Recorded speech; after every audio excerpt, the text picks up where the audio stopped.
This brand is made in China by Medea and is available online from the Danby store.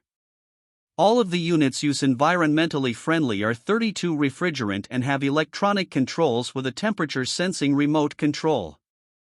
They only have basic mesh washable filters which do not do much to clean the air, and their guarantee is not very good when compared to other brands. The DPA058B6WDB models has 3 fan speeds with auto swing louvers for good air circulation throughout the room, but they use a single hose which is not as energy efficient. The DPA120B91BDB6 model has a state-of-the-art inverter compressor and uses dual hoses for increased efficiency that delivers a 12.3 EER rating.